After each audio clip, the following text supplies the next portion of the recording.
Como podéis ver, el gobernador no había ganado su posición sin ningún motivo. Como resultado de estas palabras, la gente casi olvidó la idea de un nuevo rey y volvieron los enojados pensamientos hacia Thorin y su compañía. Duras y amargas palabras se gritaron desde muchas partes, y algunos de los que antes habían cantado en voz alta las viejas canciones gritaron entonces igual de alto que los enanos habían azuzado al dragón contra ellos. Tontos, dijo Bardo, ¿por qué malgastáis palabras y descargáis vuestra ira sobre esas infelices criaturas? Sin duda los mató el fuego antes que Smaug llegase a nosotros. Entonces, cuando aún estaba hablando, el recuerdo del fabuloso tesoro de la montaña, ahora sin dueño ni guardián, le entró en el corazón. Bardo cayó de pronto, y pensó en las palabras del gobernador, en valle reconstruida y coronada de campanas de oro, si pudiese encontrar a los hombres necesarios. Por fin habló otra vez, no es tiempo para palabras coléricas, gobernador, o para decidir grandes cambios. Hay trabajo que hacer. Os serviré por ahora, aunque dentro de un tiempo quizá reconsidere de nuevo vuestras palabras y me vaya al norte con todos los que quieran seguirme. Bardo se alejó entonces a grandes pasos para ayudar a instalar los campamentos y cuidar de los enfermos y heridos. Pero el gobernador frunció el entrecejo cuando Bardo se retiró, y se quedó allí sentado. Mucho pensó y poco dijo, aunque llamó a voces para que le trajesen lumbre y comida. Así, dondequiera que Bardo fuese, los rumores sobre un enorme tesoro que nadie guardaba corrían como un fuego entre la gente. Estos pensamientos los ayudaron a pasar la noche, amarga y triste. Para poco se pudo encontrar refugio, el gobernador tuvo uno, y hubo poca comida, aun para el gobernador. Gentes que habían escapado ilesas de la destrucción de la ciudad enfermaron aquella noche por la humedad y el frío y la pena, y poco después murieron, y en los días siguientes hubo mucha enfermedad y gran hambre.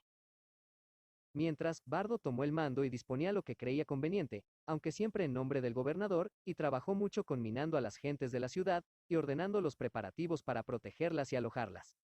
Probablemente muchos habrían muerto en el invierno, que ya se precipitaba detrás del otoño, si no hubiesen contado con ayuda.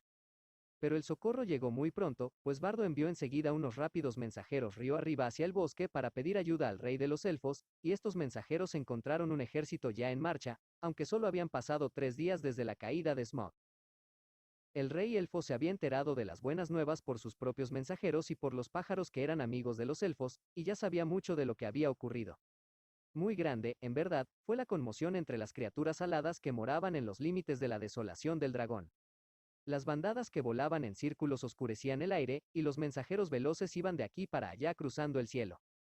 Sobre los límites del bosque hubo silbidos, gritos y piares. Lejos y más allá del bosque negro se extendieron las noticias. Ha muerto Smaug.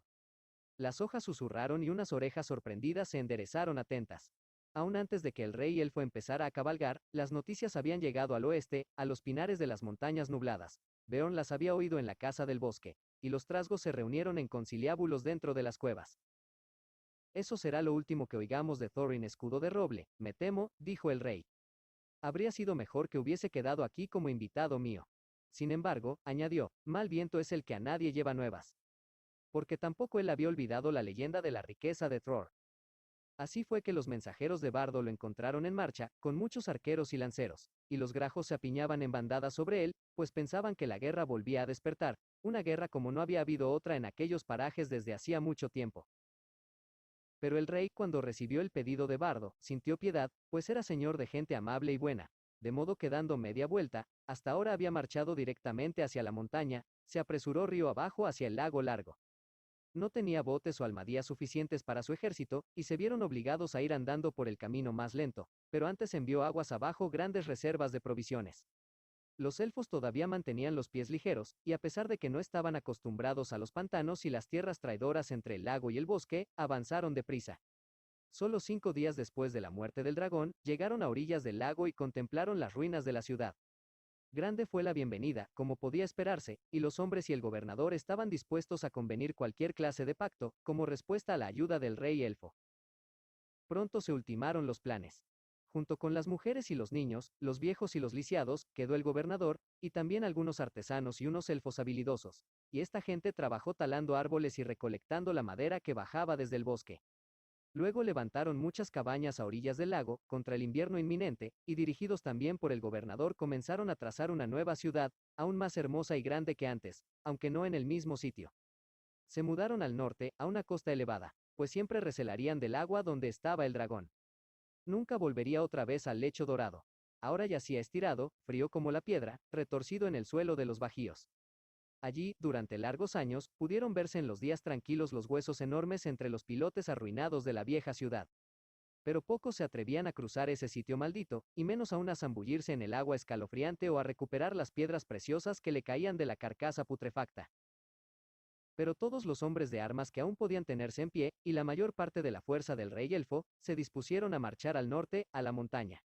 Y así fue que en el 11º día después de la destrucción de la ciudad, la vanguardia de estos ejércitos cruzó las puertas de piedra en el extremo del lago y entró en las tierras desoladas.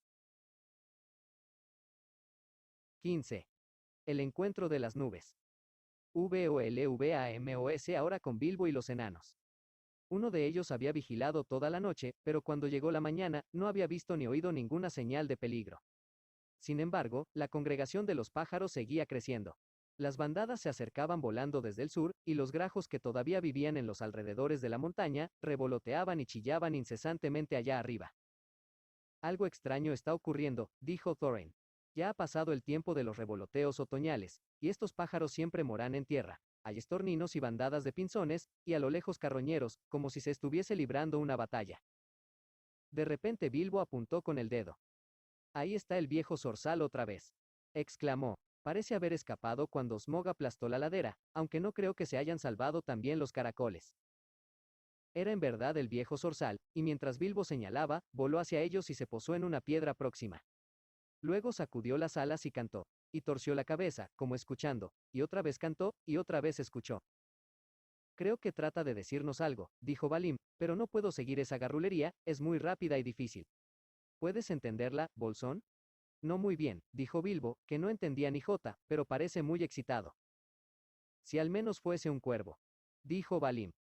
Pensé que no te gustaban. Parecías recelar de ellos cuando vinimos por aquí la última vez. Aquellos eran grajos. Criaturas desagradables de aspecto sospechoso, además de groseras. Tendrías que haber oído los horribles nombres con que nos iban llamando. Pero los cuervos son diferentes. Hubo una gran amistad entre ellos y la gente de Tror. A menudo nos traían noticias secretas y los recompensábamos con cosas brillantes que ellos escondían en sus moradas. Vivían muchos años, y tenían una memoria larga, y esta sabiduría pasaba de padres a hijos. Conocí a muchos de los cuervos de las rocas cuando era muchacho. Esta misma altura se llamó una vez Colina del Cuervo, pues una pareja sabia y famosa, el viejo Kark y su compañera, vivían aquí sobre el cuarto del guardia. Pero no creo que nadie de ese viejo linaje esté ahora en estos sitios. Aún no había terminado de hablar, cuando el viejo zorzal dio un grito, y enseguida se fue volando. Quizá nosotros no lo entendamos, pero ese viejo pájaro nos entiende a nosotros, estoy seguro, dijo Balim. Observemos y veamos qué pasa ahora. Pronto hubo un batir de alas, y de vuelta apareció el zorzal, y con él vino otro pájaro muy viejo y decrépito. Era un cuervo enorme y centenario, casi ciego y de cabeza desplumada, que apenas podía volar. Se posó rígido en el suelo ante ellos, sacudió lentamente las alas, y saludó a Thorin bamboleando la cabeza. Oh Thorin hijo de Thrain, y Balim hijo de Fundin, graznó, y Bilbo entendió lo que dijo, pues el cuervo hablaba la lengua ordinaria y no la de los pájaros. Yo soy Roak hijo de Kark. Kark ha muerto, pero en un tiempo lo conocías bien. Dejé el cascarón hace 153 años, pero no olvido lo que mi padre me dijo. Ahora soy el jefe de los grandes cuervos de la montaña. Somos pocos, pero recordamos todavía al rey de antaño. La mayor parte de mi gente está lejos, pues hay grandes noticias en el sur, algunas serán buenas nuevas para vosotros, y otras no os parecerán tan buenas. Mirad, los pájaros se reúnen otra vez en la montaña y en valle desde el sur, el este y el oeste, pues se ha corrido la voz de que Smaug ha muerto. Muerto, muerto, exclamaron los enanos. Muerto. Hemos estado atemorizados sin motivo entonces, y el tesoro es nuestro otra vez. Todos se pusieron en pie de un salto y vitorearon con los gorros en la mano. Sí, muerto, dijo Roak. El zorzal, al que nunca se le caigan las plumas, lo vio morir, y podemos confiar en lo que él dice. Lo vio caer mientras luchaba con los hombres de Sgarret, hará hoy 3 noches, a la salida de la luna. Pasó algún tiempo antes de que Thorin pudiese calmar a los enanos y escuchar las nuevas del cuervo. Por fin, el pájaro acabó el relato de la batalla, y prosiguió, hay mucho de que alegrarse, Thorin escudo de roble. Puedes volver seguro a tus salones, todo el tesoro es tuyo, por el momento. Pero muchos vendrán a reunirse aquí además de los pájaros. Las noticias de la muerte del guardián han volado ya a lo largo y ancho del país, y la leyenda de la riqueza de Thror no ha dejado de aparecer en cuentos durante años y años. Muchos están ansiosos por compartir el botín. Ya una hueste de elfos está en camino, y los pájaros carroñeros les acompañan, esperando la batalla y la carnicería. Junto al lago los hombres murmuran que los enanos son los verdaderos culpables de tanta desgracia, pues se han quedado sin hogar, muchos han muerto, y Smog ha destruido Sgareth. También ellos esperan que vuestro tesoro repare los daños, estéis vivos o muertos. Vuestra sabiduría decidirá, pero 13 es un pequeño resto del gran pueblo de Durin que una vez habitó aquí, y que ahora está disperso y en tierras lejanas. Si queréis mi consejo, no confiéis en el gobernador de los hombres del lago, pero sí en aquel que mató al dragón con una flecha. Bardo se llama, y es de la raza de Valle, de la línea de Girion, un hombre sombrío, pero sincero. Una vez más buscará la paz entre los enanos, hombres y elfos, después de la gran desolación, pero ello puede costarte caro en oro. He dicho. Entonces Thorin estalló de rabia. Nuestro agradecimiento, Roak hijo de Kark. Tú y tu pueblo no seréis olvidados.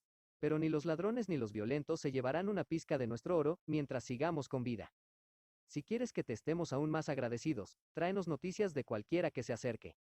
También quisiera pedirte, si alguno de los tuyos es aún fuerte y joven de alas, que envíes mensajeros a nuestros parientes en las montañas del norte, tanto al este como al oeste de aquí, y les hables de nuestra difícil situación. Pero ve especialmente a mi primo Dain en las colinas de hierro, pues tiene mucha gente bien armada y vive cerca. Dile que se dé prisa. No diré si es bueno o malo ese consejo, graznó Roak, pero haré lo que pueda, y se alejó volando lentamente. De vuelta ahora a la montaña. Gritó Thorin. Tenemos poco tiempo que perder. Y también poco que comer. Chilló Bilbo, siempre práctico en tales cuestiones. En cualquier caso, sentía que la aventura, hablando con propiedad, había terminado con la muerte del dragón, en lo que estaba muy equivocado, y hubiese dado buena parte de lo que a él le tocaba por la pacífica conclusión de estos asuntos. De vuelta a la montaña. Gritaron los enanos, como si no lo hubiesen oído, así que tuvo que ir de vuelta con ellos. Como ya estáis enterados de algunos acontecimientos, sabréis que los enanos disponían aún de unos pocos días. Una vez más exploraron las cavernas, y encontraron como esperaban que solo la puerta principal permanecía abierta, todas las demás entradas, excepto, claro, la pequeña puerta secreta. Hacía mucho que habían sido destruidas y bloqueadas por Smog, y no quedaba ni rastro de ellas. De modo que se pusieron a trabajar duro en las fortificaciones de la entrada principal, y en abrir un nuevo sendero que llevase hasta ella. Encontraron muchas de las herramientas de los mineros, canteros y constructores de antaño, y en tales trabajos los enanos eran aún habilidosos. Entretanto, los cuervos no dejaban de traer noticias. De esta manera supieron que el rey elfo marchaba ahora hacia el lago, y tenían unos días de respiro. Mejor aún, oyeron que 3 de los ponis habían huido y se encontraban vagando salvajes allá abajo, en la ribera del río Rápido, no lejos del resto de las provisiones. Así, mientras los otros continuaban trabajando, enviaron a Fili y Kili, guiados por un cuervo, a buscar los ponis y traer todo lo que pudieran. Estuvieron 4 días fuera, y supieron entonces que los ejércitos unidos de los hombres del lago y los elfos corrían hacia la montaña.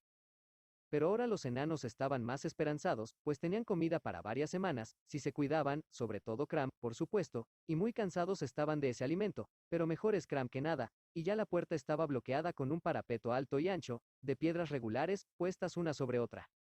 Había agujeros en el parapeto por los que se podía mirar, o disparar, pero ninguna entrada. Entraban y salían con la ayuda de una escalera de mano, y subían con cuerdas las cosas. Para la salida del arroyo habían dispuesto un arco pequeño y bajo en el nuevo parapeto, pero cerca de la entrada habían cambiado tanto el lecho angosto que toda una laguna se extendía ahora desde la pared de la montaña hasta el principio de la cascada que llevaba el arroyo hacia valle. Aproximarse a la puerta solo era posible a nado, o escurriéndose a lo largo de una repisa angosta, que corría a la derecha del risco, mirando desde la entrada. Habían traído los ponis hasta el principio de las escaleras sobre el puente viejo, y luego de descargarlos los habían mandado de vuelta a sus dueños, enviándolos sin jinetes al sur. Llegó una noche en la que de pronto aparecieron muchas luces, como de fuego y antorchas, lejos hacia el sur en valle. Han llegado, anunció Balim, y el campamento es grande de veras. Tienen que haber entrado en el valle a lo largo de las riberas del río, ocultándose en el crepúsculo. Poco durmieron esa noche los enanos. La mañana era pálida aun cuando vieron que se aproximaba una compañía. Desde detrás del parapeto observaron cómo subían hasta la cabeza del valle y trepaban lentamente. Pronto pudieron ver que entre ellos venían hombres del lago armados como para la guerra y arqueros elfos. Por fin, la vanguardia escaló las rocas caídas y apareció en lo alto del torrente. Muchos se sorprendieron cuando vieron la laguna y la puerta principal obstruida por un parapeto de piedra recién tallada. Mientras estaban allí señalando y hablando entre ellos, Thorin los increpó. ¿Quiénes sois vosotros? Dijo en voz muy alta, que venís en son de guerra a las puertas de Thorin, hijo de Thrain, rey bajo la montaña, ¿y qué deseáis? Pero no le respondieron. Algunos dieron una rápida media vuelta, y los otros, luego de observar con detenimiento la puerta, y cómo estaba defendida, pronto fueron detrás de ellos. Ese mismo día el campamento se trasladó al este del río, justo entre los brazos de la montaña. Voces y canciones resonaron entonces entre las rocas como no había ocurrido por muchísimo tiempo. Se oía también el sonido de las arpas élficas y de una música dulce. Mientras los ecos subían, parecía que el aire helado se entibiaba y que la fragancia de las flores primaverales del bosque llegaba débilmente hasta ellos. Entonces Bilbo deseó escapar de la fortaleza oscura y bajar y unirse a la alegría y las fiestas junto a las fogatas. Algunos de los enanos más jóvenes se sentían también conmovidos, y murmuraron que habría sido mejor que las cosas hubiesen ocurrido de otra manera y poder recibir a esas gentes como amigos. Sin embargo, Thorin fruncía el entrecejo.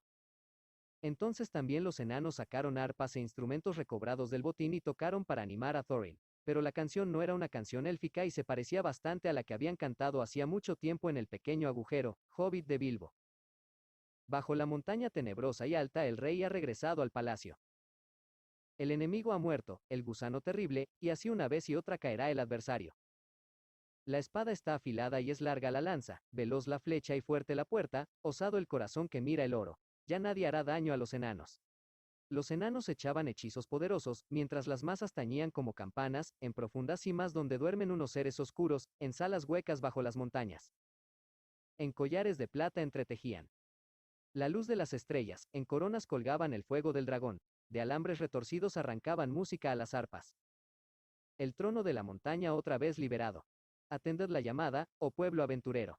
El rey necesita amigos y parientes, marchad deprisa en el desierto.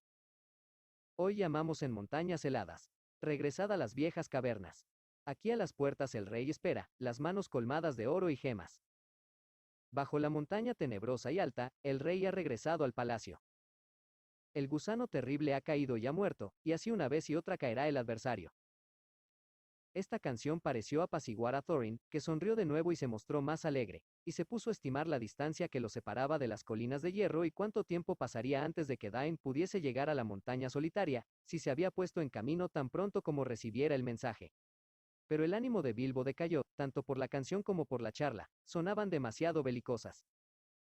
A la mañana siguiente, temprano, una compañía de lanceros cruzó el río y marchó valle arriba. Llevaban con ellos el estandarte verde del rey elfo y el azul del lago y avanzaron hasta que estuvieron justo delante del parapeto de la puerta. De nuevo Thorin les habló en voz alta. ¿Quiénes sois que llegáis armados para la guerra a las puertas de Thorin, hijo de Thrain, rey bajo la montaña? Esta vez le respondieron. Un hombre alto de cabellos oscuros y cara ceñuda se adelantó y gritó, «Salud, Thorin. ¿Por qué te encierras como un ladrón en la guarida? Nosotros no somos enemigos y nos alegramos de que estés con vida, más allá de nuestra esperanza. Vinimos suponiendo que no habría aquí nadie vivo, pero ahora que nos hemos encontrado hay razones para hablar y parlamentar. ¿Quién eres tú y de qué quieres hablar? Soy Bardo y por mi mano murió el dragón y fue liberado el tesoro. ¿No te importa? Más aún, soy, por derecho de descendencia, el heredero de Girion de Valle, y en tu botín está mezclada mucha de la riqueza de los salones y villas de Valle, que el viejo Smaug robó. ¿No es asunto del que podamos hablar? Además, en su última batalla Smaug destruyó las moradas de los hombres de Sgarret y yo soy aún siervo del gobernador. Por él hablaré, y pregunto si no has considerado la tristeza y la miseria de ese pueblo. Te ayudaron en tus penas, y en recompensa no has traído más que ruina, aunque sin duda involuntaria. Bien, estas eran palabras hermosas y verdaderas, aunque dichas con orgullo y expresión ceñuda, y Bilbo pensó que Thorin reconocería enseguida cuánta justicia había en ellas. Por supuesto, no esperaba que nadie recordara que había sido él quien descubriera el punto débil del dragón, y esto también era justo, pues nadie lo sabía. Pero no tuvo en cuenta el poder del oro que un dragón ha cuidado durante mucho tiempo, ni el corazón de los enanos. En los últimos días Thorin había pasado largas horas en la sala del tesoro, y la avaricia le endurecía ahora el corazón. Aunque buscaba sobre todo la piedra del arca, sabía apreciar las otras muchas cosas maravillosas que allí había, unidas por viejos recuerdos a los trabajos y penas de los enanos. Has puesto la peor de tus razones en el lugar último y más importante, respondió Thorin. Al tesoro de mi pueblo ningún hombre tiene derecho, pues Smaug nos arrebató junto con él la vida o el hogar. El tesoro no era suyo, y los actos malvados de Smaug no han de ser reparados con una parte. El precio por las mercancías y la ayuda recibida de los hombres del lago lo pagaremos con largueza. Cuando llegue el momento. Pero no daremos nada, ni siquiera lo que vale una hogaza de pan, bajo amenaza o por la fuerza. Mientras una hueste armada esté aquí acosándonos, os consideraremos enemigos y ladrones. Y te preguntaría además qué parte de nuestra herencia habrías dado a los enanos si hubieras encontrado el tesoro sin vigilancia y a nosotros muertos. Una pregunta justa, respondió Bardo. Pero vosotros no estáis muertos y nosotros no somos ladrones. Por otra parte, los ricos podrían compadecerse, y aun en exceso, de los menesterosos que les ofrecieron ayuda cuando ellos pasaban necesidad. Y aún no has respondido a mis otras demandas. No parlamentaré, como ya he dicho, con hombres armados a mi puerta. Y de ningún modo con la gente del rey elfo, a quien recuerdo con poca simpatía. En esta discusión, él no tiene parte. Aléjate ahora, antes de que nuestras flechas vuelen. Y si has de volver a hablar conmigo, primero manda la hueste élfica a los bosques a que pertenecen, y regresa entonces, deponiendo las armas antes de acercarte al umbral. El rey elfo es mi amigo, y ha socorrido a la gente del lago cuando era necesario, solo obligado por la amistad, respondió Bardo. Te daremos tiempo para arrepentirte de tus palabras. Recobra tu sabiduría antes de que volvamos. Luego Bardo partió y regresó al campamento. Antes de que hubiesen pasado muchas horas, volvieron los portaestandartes, y los trompeteros se adelantaron y soplaron. En nombre de Sgarret y el bosque, gritó uno, hablamos a Thorin hijo de Thrain, escudo de roble, que se dice rey bajo la montaña, y le pedimos que reconsidere las reclamaciones que han sido presentadas o será declarado nuestro enemigo. Entregará, por lo menos, la 12ª parte del tesoro a Bardo, por haber matado a Smaug y como heredero de Hirion. Con esa parte, Bardo ayudará a Sgarret. Pero si Thorin quiere tener la amistad y el respeto de las tierras de alrededor, como los tuvieron sus antecesores, también él dará algo para alivio de los hombres del lago. Entonces Thorin tomó un arco de cuerno y disparó una flecha al que hablaba. Golpeó con fuerza el escudo y allí se quedó clavada, temblando. Ya que esta es tu respuesta, dijo el otro a su vez, declaro sitiada la montaña. No saldréis de ella hasta que nos llaméis para acordar una tregua y parlamentar. No alzaremos armas contra vosotros, pero os abandonamos a vuestras riquezas. Podéis comeros el oro, si queréis. Los mensajeros partieron luego rápidamente y dejaron solos a los enanos. Thorin tenía ahora una expresión tan sombría que nadie se hubiera atrevido a censurarlo, aunque la mayoría parecía estar de acuerdo con él, excepto quizá el gordo Bombur, Fili y Kili. Bilbo, por supuesto, desaprobaba del todo el cariz que habían tomado las cosas. Ya estaba bastante más que harto de la montaña, y no le gustaba nada que lo sitiaran dentro de ella. Todo este lugar hiede a una dragón, gruñó entre dientes, y eso me pone enfermo. Y además empiezo a notar que el cram se me queda pegado a la garganta. 16. Un ladrón en la noche. Ahora los días se sucedían lentos y aburridos. Muchos de los enanos pasaban el tiempo apilando y clasificando el tesoro. Y ahora Thorin hablaba de la piedra del arca de Thrain, y mandaba ansiosamente que la buscasen por todos los rincones. Pues la piedra del arca de mi padre, decía, vale más que un río de oro, y para mí no tiene precio. De todo el tesoro esa piedra la reclamo para mí, y me vengaré de aquel que la encuentre y la retenga. Bilbo oyó estas palabras y se asustó, preguntándose qué ocurriría si encontraban la piedra, envuelta en un viejo atillo de trapos harapientos que le servía de almohada.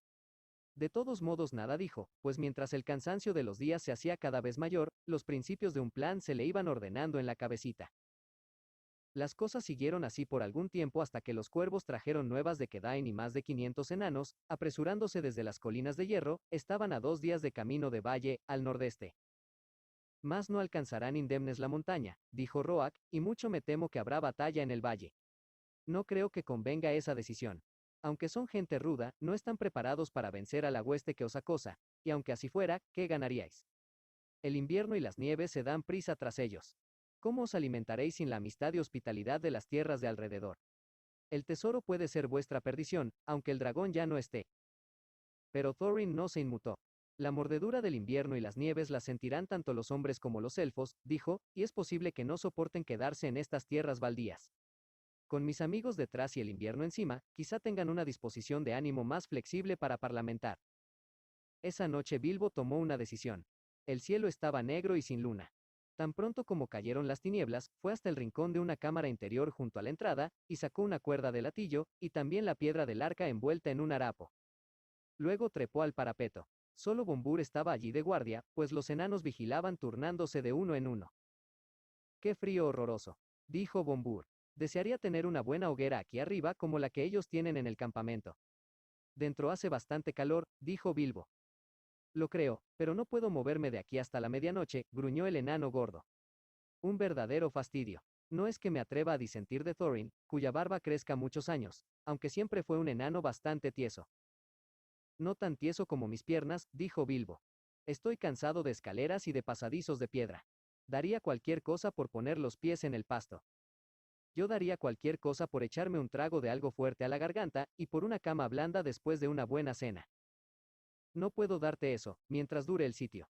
Pero ya hace tiempo que fue mi turno de guardia, de modo que si quieres puedo reemplazarte. No tengo sueño esta noche.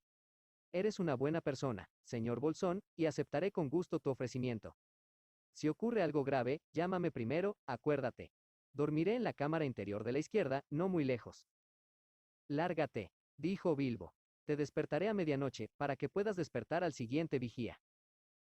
Tan pronto como Bombur se hubo ido, Bilbo se puso el anillo, se ató la cuerda, se deslizó parapeto abajo, y desapareció. Tenía unas 5 horas por delante. Bombur dormiría, podía dormirse en cualquier momento, y desde la aventura en el bosque estaba siempre tratando de recuperar aquellos hermosos sueños, y todos los demás estaban ocupados con Thorin. Era poco probable que uno de ellos, aun Fili o Kili, se acerquéis al parapeto hasta que les llegase el turno. Estaba muy oscuro, y al cabo de un rato, cuando abandonó la senda nueva y descendió hacia el curso inferior del arroyo, ya no reconoció el camino. Al fin llegó al recodo, y si quería alcanzar el campamento tenía que cruzar el agua. El lecho del río era allí poco profundo pero bastante ancho, y vadearlo en la oscuridad no fue tarea nada fácil para el pequeño hobbit. Cuando ya estaba casi a punto de cruzarlo, perdió pie sobre una piedra redonda y cayó chapoteando en el agua fría. Apenas había alcanzado la orilla opuesta, tiritando y farfullando, cuando en la oscuridad aparecieron unos elfos, llevando linternas resplandecientes, en busca de la causa del ruido. Eso no fue un pez, dijo uno. Hay un espía por aquí. Ocultad vuestras luces. Le ayudarían más a él que a nosotros, si se trata de esa criatura pequeña y extraña que según se dice es el criado de los enanos. Criado, de veras, bufó Bilbo, y en medio del bufido estornudó con fuerza, y los elfos se agruparon enseguida y fueron hacia el sonido. Encended una luz, dijo Bilbo. Estoy aquí si me buscáis. Y se sacó el anillo, y asomó detrás de una roca. Pronto se le echaron encima, a pesar de que estaban muy sorprendidos. ¿Quién eres? ¿Eres el hobbit de los enanos? ¿Qué haces? ¿Cómo pudiste llegar tan lejos con nuestros centinelas? Preguntaron uno tras otro. Soy el señor Bilbo Bolsón, respondió el hobbit, compañero de Thorin, si deseáis saberlo. Conozco de vista a vuestro rey, aunque quizás él no me reconozca. Pero Bardo me recordará y es a Bardo en especial a quien quisiera ver. No digas, exclamaron, ¿y qué asunto te trae por aquí? Lo que sea, solo a mí me incumbe, mis buenos elfos. Pero si deseáis salir de este lugar frío y sombrío y regresar a vuestros bosques, respondió estremeciéndose, llevadme enseguida a un buen fuego donde pueda secarme, y luego dejadme hablar con vuestros jefes lo más pronto posible. Tengo solo 1 o 2 horas. Fue así como unas 2 horas después de cruzar la puerta, Bilbo estaba sentado al calor de una hoguera delante de una tienda grande, y allí, también sentados, observándolo con curiosidad, estaban el rey elfo y Bardo. Un hobbit en armadura élfica, arropado en parte con una vieja manta, era algo nuevo para ellos. Sabéis realmente, decía Bilbo con sus mejores modales de negociador, las cosas se están poniendo imposibles. Por mi parte estoy cansado de todo el asunto. Desearía estar de vuelta allá en el oeste, en mi casa, donde la gente es más razonable. Pero tengo cierto interés en este asunto, un 14avo del total, para ser precisos, de acuerdo con una carta que por fortuna creo haber conservado. Sacó de un bolsillo de la vieja chaqueta, que llevaba aún sobre la malla, un papel arrugado y plegado. La carta de Thorin que el enano había puesto en mayo debajo del reloj, sobre la repisa de la chimenea. Una parte de todos los beneficios, recordadlo, continuó. Lo tengo muy bien en cuenta. Personalmente estoy dispuesto a considerar con atención vuestras proposiciones, y deducir del total lo que sea justo, antes de exponer la mía. Sin embargo, no conocéis a Thorin Escudo de Roble tan bien como yo. Os aseguro que está dispuesto a sentarse sobre un montón de oro y morirse de hambre, mientras vosotros estéis aquí. Bien, que se quede, dijo Bardo. Un tonto como él merece morirse de hambre. Tienes algo de razón, dijo Bilbo. Entiendo tu punto de vista. A la vez ya viene el invierno. Pronto habrá nieve, y otras cosas, y el abastecimiento será difícil, aun para los elfos, creo. Habrá también otras dificultades. ¿No habéis oído hablar de Dain y de los enanos de las colinas de hierro? Sí, hace mucho tiempo, pero ¿en qué nos atañe? Preguntó el rey. En mucho, me parece. Veo que no estáis enterados. Dain, no lo dudéis, está ahora a menos de 2 días de marcha, y trae consigo por lo menos unos 500 enanos, todos rudos, que en buena parte han participado en las encarnizadas batallas entre enanos y trasgos, de las que sin duda habréis oído hablar. Cuando lleguen, puede que haya dificultades serias. ¿Por qué nos lo cuentas? ¿Estás traicionando a tus amigos, o nos amenazas? Preguntó Bardo seriamente. Mi querido Bardo, chilló Bilbo. No te apresures. Nunca me había encontrado antes con gente tan suspicaz. Trato simplemente de evitar problemas a todos los implicados. Ahora os haré una oferta. Oigámosla, exclamaron los otros. Podéis verla, dijo Bilbo. Aquí está, y puso ante ellos la piedra del arca, y retiró la envoltura. El propio rey elfo, cuyos ojos estaban acostumbrados a las cosas bellas y maravillosas, se puso de pie, asombrado. Hasta el mismo bardo se quedó mirándola maravillado y en silencio. Era como si hubiesen llenado un globo con la luz de la luna, y colgase ante ellos en una red centelleante de estrellas escarchadas. Esta es la piedra del arca de Thrain, dijo Bilbo, el corazón de la montaña, y también el corazón de Thorin. Tiene, según él, más valor que un río de oro. Yo os la entrego. Os ayudará en vuestra negociación. Luego Bilbo, no sin un estremecimiento, no sin una mirada ansiosa, entregó la maravillosa piedra a Bardo, y éste la sostuvo en la mano, como deslumbrado. ¿Pero es tuya para que nos la dé así? Preguntó al fin con un esfuerzo. Oh, bueno, dijo el hobbit un poco incómodo. No exactamente, pero desearía dejarla como garantía de mi proposición, ¿sabéis? Puede que sea un saqueador. Al menos eso es lo que dicen, aunque nunca me he sentido tal cosa, pero soy honrado, espero, bastante honrado.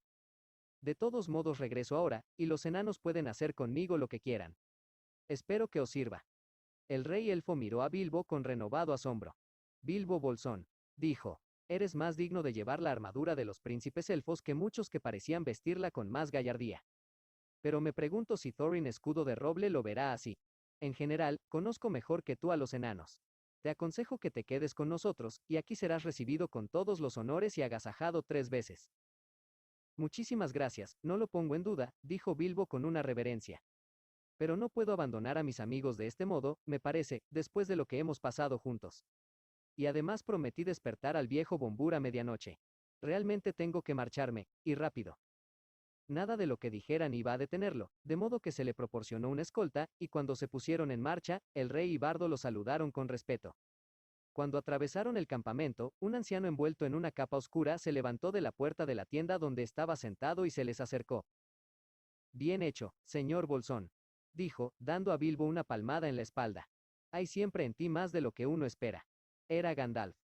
Por primera vez en muchos días Bilbo estaba de verdad encantado. Mas no había tiempo para todas las preguntas que deseaba hacer enseguida. Todo a su hora, dijo Gandalf. Las cosas están llegando a feliz término, a menos que me equivoque.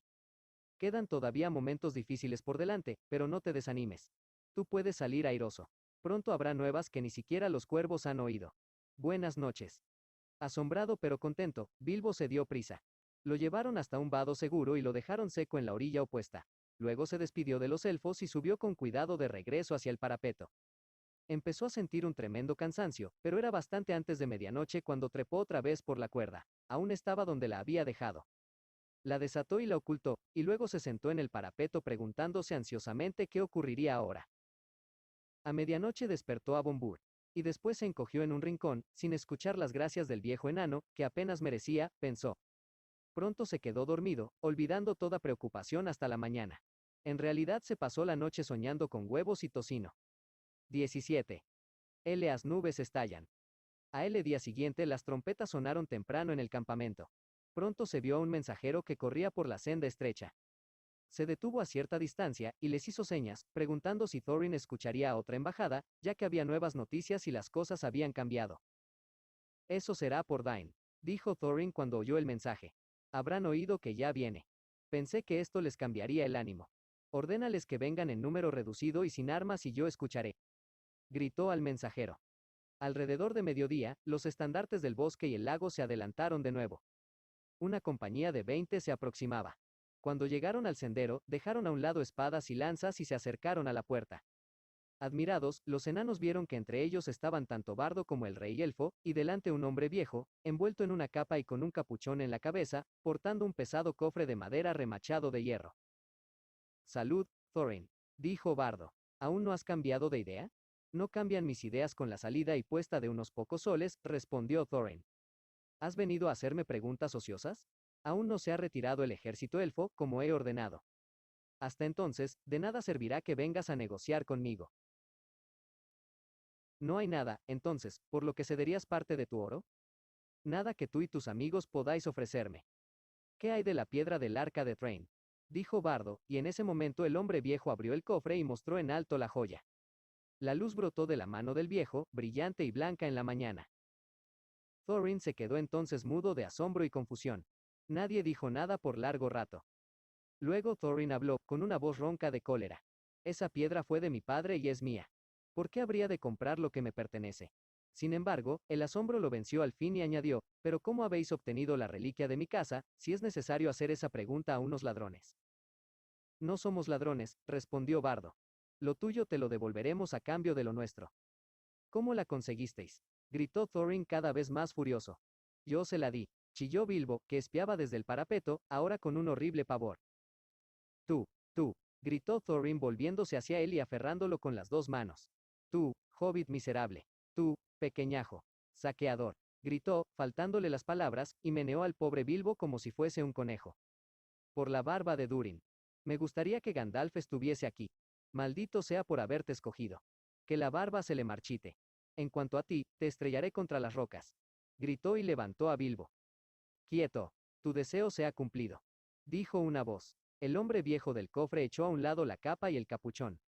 He aquí a Gandalf. Y parece que a tiempo. Si no te gusta mi saqueador, por favor no le hagas daño. Déjalo en el suelo y escucha primero lo que tiene que decir. Parecéis todos confabulados, dijo Thorin dejando caer a Bilbo en la cima del parapeto. Nunca más tendré tratos con brujos o amigos de brujos. ¿Qué tienes que decir, descendiente de ratas? Vaya, vaya, dijo Bilbo.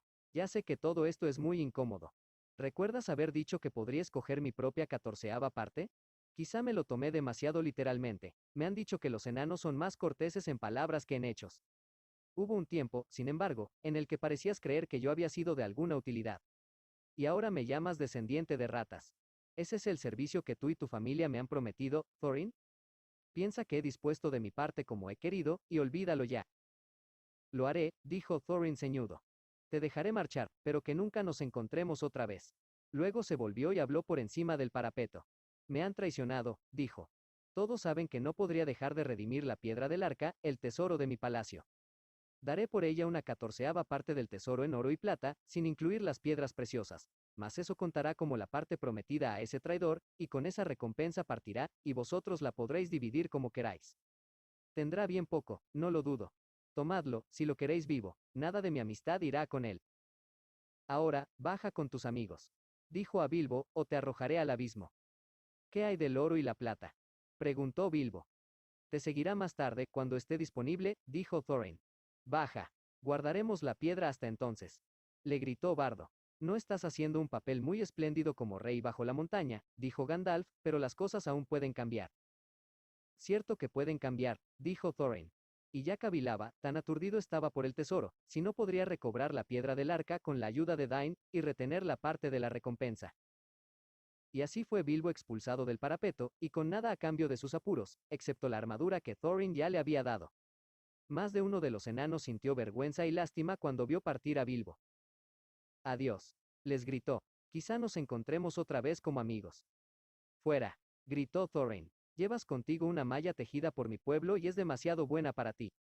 No se la puede atravesar con flechas, pero si no te das prisa, te pincharé esos pies miserables. De modo que apresúrate. No tan rápido, dijo Bardo. Te damos tiempo hasta mañana. Regresaremos a la hora del mediodía y veremos si has traído la parte del tesoro que hemos de cambiar por la piedra. Si en esto no nos engañas, entonces partiremos y el ejército elfo retornará al bosque. Mientras tanto, adiós. Con eso, volvieron al campamento, mientras Thorin envió por Roak correos a Dain, diciendo lo que había sucedido e instándole a que viniese con una rapidez cautelosa. pasó aquel día y la noche. A la mañana siguiente, el viento cambió al oeste, y el aire estaba oscuro y tenebroso. Era aún temprano cuando se oyó un grito en el campamento. Llegaron mensajeros a informar que una hueste de enanos había aparecido en la estribación oriental de la montaña y que ahora se apresuraba hacia valle. Dain había venido. Había corrido toda la noche, y de este modo había llegado sobre ellos más pronto de lo que habían esperado. Todos los enanos de la tropa estaban ataviados con cotas de malla de acero que les llegaban a las rodillas, y unas calzas de metal fino y flexible, tejido con un procedimiento secreto que solo la gente de Dain conocía, les cubrían las piernas. Los enanos son sumamente fuertes para su talla, pero la mayoría de estos eran fuertes aún entre los enanos. En las batallas se empuñaban pesados azadones que se manejaban con las dos manos. Además, todos tenían al costado una espada ancha y corta, y un escudo redondo les colgaba en la espalda. Llevaban la barba partida y trenzada, sujeta al cinturón. Las viseras eran de hierro, lo mismo que el calzado, y las caras eran todas sombrías. Las trompetas llamaron a hombres y elfos a las armas. Pronto vieron a los enanos, que subían por el valle a buen paso. Se detuvieron entre el río y la estribación del este, pero unos pocos se adelantaron, cruzaron el río y se acercaron luego al campamento. Allí depusieron las armas y alzaron las manos en señal de paz. Bardo salió a encontrarlos y fue Bilbo con él. «Nos envía Dain, hijo de Nain», dijeron cuando se les preguntó. «Corremos junto a nuestros parientes de la montaña, pues hemos sabido que el reino de antaño se ha renovado. Pero ¿quiénes sois vosotros que acampáis en el llano como enemigos ante murallas defendidas?» Esto, naturalmente, en el lenguaje de entonces, cortés y bastante pasado de moda, significaba simplemente: aquí no tenéis nada que hacer. Vamos a seguir, o sea, marchaos o pelearemos con vosotros. Se proponían seguir adelante, entre la montaña y el recodo del agua, pues allí el terreno estrecho no parecía muy protegido. Por supuesto, Bardo se negó a permitir que los enanos fueran directamente a la montaña. Estaba decidido a esperar a que trajesen fuera la plata y el oro, para ser cambiados por la piedra del arca, pues no creía que esto pudiera ocurrir una vez que aquella numerosa y hosca compañía hubiera llegado a la fortaleza. Habían traído consigo gran cantidad de suministros, pues los enanos son capaces de soportar cargas muy pesadas, y casi toda la gente de Dain, a pesar de que habían marchado a paso vivo, llevaba a hombros unos fardos enormes, que se sumaban al peso de los azadones y los escudos. Hubieran podido resistir un sitio durante semanas. En ese tiempo quizá vinieran más enanos, pues Thorin tenía muchos parientes. Quizá fueran capaces también de abrir de nuevo alguna otra puerta, y guardarla, de modo que los sitiadores tendrían que rodear la montaña, y no eran tantos en verdad. Estos eran precisamente los planes de los enanos, pues los cuervos mensajeros habían estado muy ocupados yendo de Thorin a Dain, pero por el momento el paso estaba obstruido, así que luego de unas duras palabras, los enanos mensajeros se retiraron murmurando, cabizbajos. Bardo había enviado enseguida unos mensajeros a la puerta, pero no había allí oro ni pago alguno. Tan pronto como estuvieron a tiro, les cayeron flechas, y se apresuraron a regresar. Por ese entonces, todo el campamento estaba en pie, como preparándose para una batalla, pues los enanos de Dain avanzaban por la orilla del este. «Tontos», rió Bardo. «Acercarse así bajo el brazo de la montaña. No entienden de guerra a campo abierto, aunque sepan guerrear en las minas. Muchos de nuestros arqueros y lanceros aguardan ahora escondidos entre las rocas del flanco derecho. Las mallas de los enanos pueden ser buenas, pero se las pondrá a prueba muy pronto. Caigamos sobre ellos desde los flancos antes de que descansen». Pero el rey elfo dijo: «Mucho esperaré antes de pelear por un botín de oro. Los enanos no pueden pasar, si no se lo permitimos, o hacer algo que no lleguemos a advertir. Esperaremos a ver si la reconciliación es posible. Nuestra ventaja en número bastará, si al fin hemos de librar un desgraciado combate». Pero estas circunstancias no tenían en cuenta a los enanos. Saber que la piedra del arca estaba en manos de los sitiadores, les inflamaba el corazón. Sospecharon además que Bardo y sus amigos titubeaban, y decidieron atacar cuanto antes. De pronto, sin aviso, los enanos se desplegaron en silencio. Los arcos chasquearon y las flechas silbaron. La batalla iba a comenzar. Pero todavía más pronto, una sombra creció con terrible rapidez. Una nube negra cubrió el cielo. El trueno invernal rodó en un viento huracanado, rugió y retumbó en la montaña y relampagueó con acento agudo en la cima. Y por debajo del trueno se pudo ver otra oscuridad, que se adelantaba en un torbellino, pero esta oscuridad no llegó con el viento. Llegó desde el norte, como una inmensa nube de pájaros, tan densa que no había luz entre las alas. «Deteneos», gritó Gandalf, que apareció de repente y esperó de pie y solo, con los brazos levantados, entre los enanos que venían y las filas que los aguardaban. «Deteneos», dijo con voz de trueno, y la vara se le encendió con una luz súbita como el rayo. «El terror ha caído sobre vosotros. ¡Ay! Ha llegado más rápido de lo que yo había supuesto. Los trasgos están sobre vosotros. Ahí llega Volgo del Norte, uno, cuyo padre, Dain, mataste en Moría. Mirad, los murciélagos se ciernen sobre el ejército como una nube de langostas. Montan en lobos, y los guargos vienen detrás. El asombro y la confusión cayó sobre todos ellos. Mientras Gandalf hablaba, la oscuridad no había dejado de crecer. Los enanos se detuvieron y contemplaron el cielo. Los elfos gritaron con muchas voces. Venid, llamó Gandalf. Hay tiempo de celebrar consejo. Que Dain hijo de Nain se reúna enseguida con nosotros. Así empezó una batalla que nadie había esperado. La llamaron la batalla de los 5 ejércitos, y fue terrible. De una parte luchaban los trasgos y los lobos salvajes, y por la otra, los elfos, los hombres y los enanos. Así fue como ocurrió. Desde que el gran trasgo de las montañas nubladas había caído, los trasgos odiaban más que nunca a los enanos. Habían mandado mensajeros de acá para allá entre las ciudades, colonias y plazas fuertes, pues habían decidido conquistar el dominio del norte. Se habían informado en secreto, y prepararon y forjaron armas en todos los escondrijos de las montañas.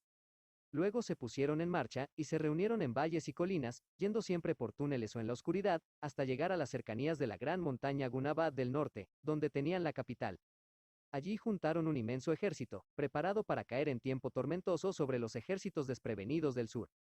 Estaban enterados de la muerte de Smaug y el júbilo les encendía el ánimo, y noche tras noche se apresuraron entre las montañas, y así llegaron al fin desde el norte casi pisándole los talones a Dain. Ni siquiera los cuervos supieron que llegaban, hasta que los vieron aparecer en las tierras abruptas, entre la montaña solitaria y las colinas. ¿Cuánto sabía Gandalf? No se puede decir, pero está claro que no había esperado ese asalto repentino. Este fue el plan que preparó junto con el rey elfo y bardo, y con Dain, pues el señor enano ya se les había unido. Los trasgos eran enemigos de todos, y cualquier otra disputa fue enseguida olvidada. No tenían más esperanza que la de atraer a los trasgos al valle entre los brazos de la montaña, y ampararse en las grandes estribaciones del sur y el este. Aun de este modo correrían peligro, si los trasgos alcanzaban a invadir la montaña, atacándolos entonces desde atrás y arriba, pero no había tiempo para preparar otros planes o para pedir alguna ayuda. Pronto pasó el trueno, rodando hacia el sudeste, pero la nube de murciélagos se acercó, volando bajo por encima de la montaña, y se agitó sobre ellos, tapándoles la luz y asustándolos. A la montaña, les gritó Bardo. Pronto, a la montaña. Tomemos posiciones mientras todavía hay tiempo. En la estribación sur, en la parte más baja de la falda y entre las rocas, se situaron los elfos. En la del este, los hombres y los enanos. Pero Bardo y algunos de los hombres y elfos más ágiles escalaron la cima de la loma occidental para echar un vistazo al norte. Pronto pudieron ver la tierra a los pies de la montaña, oscurecida por una apresurada multitud. Luego la vanguardia se arremolinó en el extremo de la estribación y entró atropelladamente en valle. Estos eran los jinetes más rápidos, que cabalgaban en lobos, y ya los gritos y aullidos hendían el aire a lo lejos. Unos pocos valientes se les enfrentaron, con un amago de resistencia, y muchos cayeron allí antes de que el resto se retirara y huyese a los lados. Como Gandalf esperara, el ejército trasgo se había reunido detrás de la vanguardia, a la que se habían resistido, y luego cayó furioso sobre el valle, extendiéndose aquí y allá entre los brazos de la montaña, buscando al enemigo. Innumerables eran los estandartes, negros y rojos, y llegaban como una marea furiosa y en desorden. Fue una batalla terrible. Bilbo no había pasado nunca por una experiencia tan espantosa, y que luego odiara tanto, y esto es como decir que por ninguna otra cosa se sintió tan orgulloso, hasta tal punto que fue para él durante mucho tiempo un tema de charla favorito, aunque no tuvo en ella un papel muy importante. En verdad puedo decir que muy pronto se puso el anillo y desapareció de la vista, aunque no de todo peligro. Un anillo mágico de esta clase no es una protección completa en una carga de trasgos, ni detiene las flechas voladoras ni las lanzas salvajes, pero ayuda a apartarse del camino, e impide que escojan tu cabeza entre otras para que un trasgo espadachín te la rebane de un tajo. Los elfos fueron los primeros en cargar. Tenían por los trasgos un odio amargo y frío. Las lanzas y espadas brillaban en la oscuridad con un helado reflejo, tan mortal era la rabia de las manos que las esgrimían. Tan pronto como la horda de los enemigos aumentó en el valle, les lanzaron una lluvia de flechas, y todas resplandecían como azuzadas por el fuego.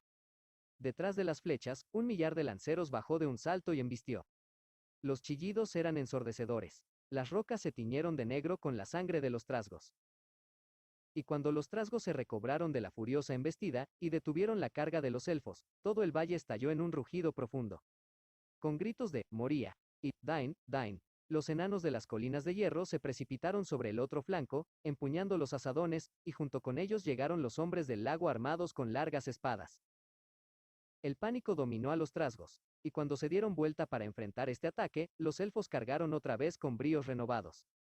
Ya muchos de los trasgos huían río abajo para escapar de la trampa, y muchos de los lobos se volvían contra ellos mismos, y destrozaban a muertos y heridos.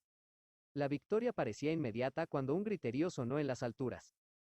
Unos trasgos habían escalado la montaña por la otra parte, y muchos ya estaban sobre la puerta, en la ladera, y otros corrían temerariamente hacia abajo, sin hacer caso de los que caían chillando al precipicio, para atacar las estribaciones desde encima.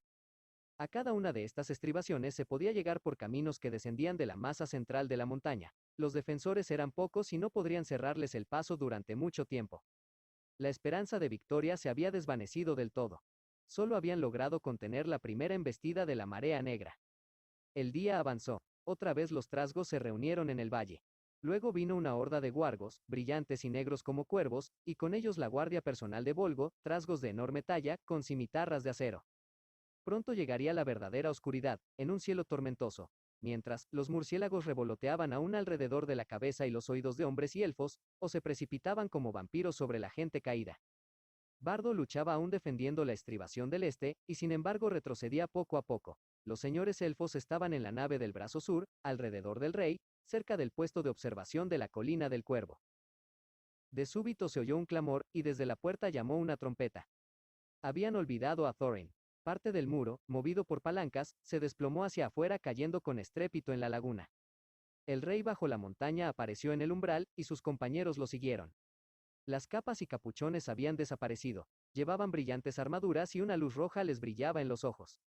El gran enano centelleaba en la oscuridad como oro en un fuego mortecino. Los trasgos arrojaron rocas desde lo alto, pero los enanos siguieron adelante, saltaron hasta el pie de la cascada y corrieron a la batalla. Lobos y jinetes caían o huían ante ellos. Thorin manejaba el hacha con mandobles poderosos y nada parecía lastimarlo. A mí, elfos y hombres, a mí, oh, pueblo mío, gritaba, y la voz resonaba como una trompa en el valle. Hacia abajo, en desorden, los enanos de Dain corrieron a ayudarlo. Hacia abajo fueron también muchos de los hombres del lago, pues Bardo no pudo contenerlos, y desde la ladera opuesta, muchos de los lanceros elfos. Una vez más los trasgos fueron rechazados al valle, y allí se amontonaron hasta que Valle fue un sitio horrible y oscurecido por cadáveres. Los guargos se dispersaron y Thorin se volvió a la derecha contra la guardia personal de Volgo. Pero no alcanzó a atravesar las primeras filas. Ya tras él yacían muchos hombres y muchos enanos, y muchos hermosos elfos que aún tendrían que haber vivido largos años, felices en el bosque. Y a medida que el valle se abría, la marcha de Thorin era cada vez más lenta. Los enanos eran pocos, y nadie guardaba los flancos.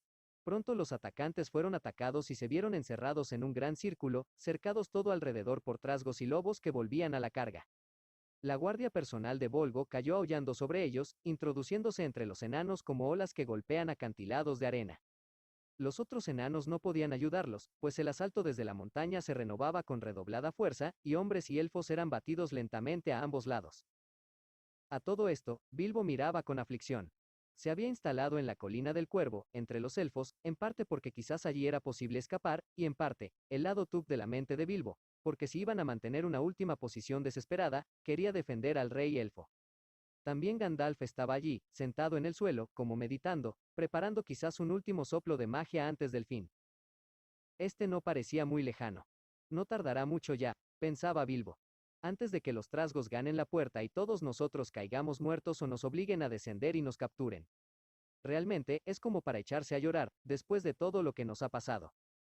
Casi habría preferido que el viejo Smaug se hubiese quedado con el maldito tesoro, antes de que lo consigan esas viles criaturas, y el pobrecito Bombur y Balim y Fili y Kili y el resto tengan mal fin, y también Bardo y los hombres del lago y los alegres elfos. Ay, mísero de mí. He oído canciones sobre muchas batallas, y siempre he entendido que la derrota puede ser gloriosa. Parece muy incómoda, por no decir desdichada. Me gustaría de veras estar fuera de todo esto. Con el viento, se esparcieron las nubes, y una roja puesta del sol rasgó el oeste. Advirtiendo el brillo repentino en las tinieblas, Bilbo miró alrededor y chilló. Había visto algo que le sobresaltó el corazón, unas sombras oscuras, pequeñas aunque majestuosas, en el resplandor distante. Las águilas, vociferó. Vienen las águilas. Los ojos de Bilbo rara vez se equivocaban. Las águilas venían con el viento, hilera tras hilera, en una hueste tan numerosa que todos los aguileros del norte parecían haberse reunido allí. Las águilas, gritaba Bilbo, saltando y moviendo los brazos. Si los elfos no podían verlo, al menos podían oírlo. Pronto ellos gritaron también, y los ecos corrieron por el valle. Muchos ojos expectantes miraron arriba, aunque aún nada se podía ver, excepto desde las estribaciones meridionales de la montaña. Las águilas, gritó Bilbo otra vez, pero en ese momento una piedra cayó y le golpeó con fuerza el yelmo, y el hobbit se desplomó y no vio nada más. 18. El viaje de vuelta. Cuando Bilbo se recobró, se encontró literalmente solo. Estaba tendido en las piedras planas de la colina del Cuervo, y no había nadie cerca. Un día despejado, pero frío, se extendía allá arriba. Bilbo temblaba y se sentía tan helado como una piedra, pero en la cabeza le ardía un fuego. Me pregunto qué ha pasado, se dijo. De todos modos, no soy todavía uno de los héroes caídos, pero supongo que todavía hay tiempo para eso. Se sentó, agarrotado. Mirando hacia el valle no alcanzó a ver ningún trasgo vivo. Al cabo de un rato la cabeza se le aclaró un poco, y creyó distinguir a unos elfos que se movían en las rocas de abajo.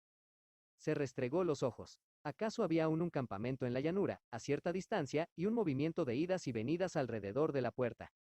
Los enanos parecían estar atareados removiendo el muro. Pero todo estaba como muerto. No se oían llamadas ni ecos de canciones. De algún modo, había una tristeza en el aire.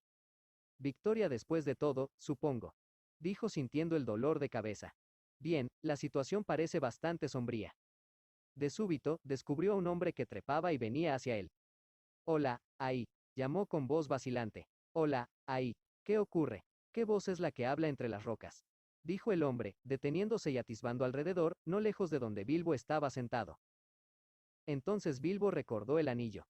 Que me aspen, pensó, esta invisibilidad tiene también sus inconvenientes. De otro modo hubiera podido pasar una noche abrigada y cómoda, en cama. Soy yo, Bilbo Bolsón, el compañero de Thorin. Gritó, quitándose de prisa el anillo. Es una suerte que te haya encontrado. Dijo el hombre adelantándose. Te necesitan, y estamos buscándote desde hace largo rato.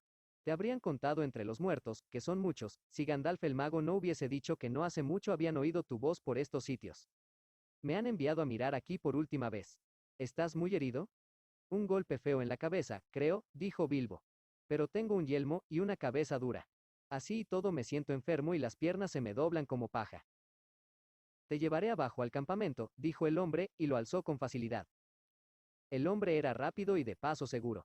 No pasó mucho tiempo antes de que depositara a Bilbo ante una tienda en Valle, y allí estaba Gandalf, con un brazo en cabestrillo. Ni siquiera el mago había escapado indemne, y había pocos en toda la hueste que no tuvieran alguna herida. Cuando Gandalf vio a Bilbo se alegró de veras. Bolsón, exclamó. Bueno, nunca lo hubiera dicho. Vivo, después de todo. Estoy contento. Empezaba a preguntarme si esa suerte que tienes te ayudaría a salir del paso. Fue algo terrible, y casi desastroso. Pero las otras nuevas pueden esperar. Ven, dijo más gravemente. Alguien te reclama. Y guiando al hobbit, lo llevó dentro de la tienda. Salud, Thorin, dijo Gandalf mientras entraba. Lo he traído. Allí efectivamente yacía Thorin escudo de roble, herido de muchas heridas, y la armadura abollada y el hacha mellada estaban junto a él en el suelo. Alzó los ojos cuando Bilbo se le acercó. Adiós, buen ladrón, dijo. Parto ahora hacia los salones de espera a sentarme al lado de mis padres, hasta que el mundo sea renovado. Ya que hoy dejo todo el oro y la plata, y voy a donde tienen poco valor, deseo partir en amistad contigo, y me retracto de mis palabras y hechos ante la puerta. Bilbo hincó una rodilla, ahogado por la pena. Adiós, rey bajo la montaña. Dijo. Es esta una amarga aventura, si ha de terminar así, y ni una montaña de oro podría enmendarla. Con todo, me alegro de haber compartido tus peligros. Ha sido más de lo que cualquier bolsón hubiera podido merecer. No, dijo Thorin. Hay en ti muchas virtudes que tú mismo ignoras, hijo del bondadoso oeste. Algo de coraje y algo de sabiduría, mezclados con mesura. Si muchos de nosotros dieran más valor a la comida, la alegría y las canciones que al oro atesorado, este sería un mundo más feliz. Pero triste o alegre, ahora he de abandonarlo. Adiós. Entonces Bilbo se volvió, y se fue solo, y se sentó fuera arropado con una manta, y aunque quizá no lo creáis, lloró hasta que se le enrojecieron los ojos y se le enronqueció la voz. Era un alma bondadosa, y pasó largo tiempo antes de que tuviese ganas de volver a bromear. Ha sido un acto de misericordia, se dijo al fin, que haya despertado cuando lo hice. Desearía que Thorin estuviese vivo, pero me alegro de que partiese en paz. Eres un tonto, Bilbo Bolsón, y lo trastornaste todo con ese asunto de la piedra. Y al fin hubo una batalla a pesar de que tanto te esforzaste en conseguir paz y tranquilidad, aunque supongo que nadie podrá acusarte por eso. Todo lo que sucedió después de que lo dejasen sin sentido, Bilbo lo supo más tarde, pero sintió entonces más pena que alegría, y ya estaba cansado de la aventura. El deseo de viajar de vuelta al hogar lo consumía. Eso, sin embargo, se retrasó un poco, de modo que entre tanto os relataré algo de lo que ocurrió. Las tropas de Trasgos habían despertado hacía tiempo la sospecha de las águilas, a cuya atención no podía escapar nada que se moviera en las cimas. De modo que ellas también se reunieron en gran número alrededor del águila de las montañas nubladas, y al fin, olfateando el combate, habían venido deprisa, bajando con la tormenta en el momento crítico. Fueron ellas quienes desalojaron de las laderas de la montaña a los trasgos que chillaban desconcertados, arrojándolos a los precipicios, o empujándolos hacia enemigos de abajo. No pasó mucho tiempo antes de que hubiesen liberado la montaña solitaria, y los elfos y hombres de ambos lados del valle pudieron por fin bajar a ayudar en el combate. Pero aún incluyendo a las águilas, los trasgos los superaban en número. En aquella última hora el propio Beorn había aparecido. Nadie sabía cómo o de dónde. Había llegado solo, en forma de oso, y con la cólera parecía ahora más grande de talla, casi un gigante. El rugir de la voz de Beorn era como tambores y cañones, y se abría paso echando a los lados lobos y trasgos como si fueran pajas y plumas. Cayó sobre la retaguardia, y como un trueno irrumpió en el círculo. Los enanos se mantenían firmes en una colina baja y redonda. Entonces Beorn se agachó y recogió a Thorin, que había caído atravesado por las lanzas, y lo llevó fuera del combate. Retornó enseguida, con una cólera redoblada, de modo que nada podía contenerlo y ninguna arma parecía hacerle mella. Dispersó a la guardia, arrojó al propio Bolgo al suelo, y lo aplastó. Entonces el desaliento cundió entre los trasgos, que se dispersaron en todas direcciones. Pero esta nueva esperanza alentó a los otros, que los persiguieron de cerca, y evitaron que la mayoría buscara cómo escapar. Empujaron a muchos hacia el río rápido, y así huyesen al sur o al oeste, fueron acosados en los pantanos próximos al río del bosque, y allí pereció la mayor parte de los últimos fugitivos, y quienes se acercaron a los dominios de los elfos del bosque fueron ultimados, o atraídos para que murieran en la oscuridad impenetrable del bosque negro. Las canciones relatan que en aquel día perecieron 3/4 de los trasgos guerreros del norte, y las montañas tuvieron paz durante muchos años. La victoria era segura ya antes de la caída de la noche, pero la persecución continuaba aún cuando Bilbo regresó al campamento, y en el valle no quedaban muchos, excepto los heridos más graves. ¿Dónde están las águilas?, preguntó Bilbo a Gandalf aquel anochecer, mientras yacía abrigado con muchas mantas. Algunas están de cacería, dijo el mago, pero la mayoría ha partido de vuelta a los aguileros. No quisieron quedarse aquí, y se fueron con las primeras luces del alba. Dain ha coronado al jefe con oro, y le ha jurado amistad para siempre. Lo lamento. Quiero decir, me hubiera gustado verlas otra vez, dijo Bilbo adormilado, quizá las vea en el camino a casa. Supongo que iré pronto. Tan pronto como quieras, dijo el mago. En verdad pasaron algunos días antes de que Bilbo partiera realmente. Enterraron a Thorin muy hondo bajo la montaña, y Bardo le puso la piedra del arca sobre el pecho. Que yazga aquí hasta que la montaña se desmorone. Dijo. Que traiga fortuna a todos los enanos que en adelante vivan aquí. Sobre la tumba de Thorin, el rey elfo puso luego a Orcrist, la espada élfica que le habían arrebatado al enano cuando lo apresaron. Se dice en las canciones que brilla en la oscuridad, cada vez que se aproxima un enemigo, y la fortaleza de los enanos no puede ser tomada por sorpresa. Allí Dain hijo de Nain vivió desde entonces, y se convirtió en rey bajo la montaña, y con el tiempo muchos otros enanos vinieron a reunirse alrededor del trono, en los antiguos salones. De los 12 compañeros de Thorin, quedaban 10. Fili y Kili habían caído defendiéndolo con el cuerpo y los escudos, pues era el hermano mayor de la madre de ellos. Los otros permanecieron con Dain, que administró el tesoro con justicia. No hubo, desde luego, ninguna discusión sobre la división del tesoro en tantas partes como había sido planeado, para Balim y Duolan, y Dori y Nori y Ori, y Oen y Gloin, y Bifur y Bofur y Bombur, o para Bilbo. Con todo, una 14ª parte de toda la plata y oro, labrada y sin labrar, se entregó a Bardo, pues Dain comentó: haremos honor al acuerdo del muerto, y él custodia ahora la piedra del arca. Aun una 14ª parte era una riqueza excesiva, más grande que la de muchos reyes mortales. De aquel tesoro, Bardo envió gran cantidad de oro al gobernador de la ciudad del lago, y recompensó con generosidad a seguidores y amigos. Al rey de los elfos le dio las esmeraldas de Girion, las joyas que él más amaba, y que Dain le había devuelto.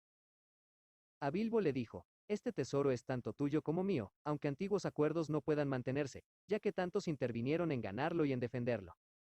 Pero aun cuando dijiste que renunciarías a toda pretensión, desearía que las palabras de Thorin, de las cuales se arrepintió, no resultasen ciertas, que te daríamos poco. Te recompensaré más que a nadie. Muy bondadoso de tu parte, dijo Bilbo. Pero realmente es un alivio para mí. ¿Cómo demonios podría llevar ese tesoro a casa sin que hubiera peleas y crímenes todo a lo largo del camino? No lo sé. Y no sé qué haría con ese tesoro una vez en casa. En tus manos estará mejor.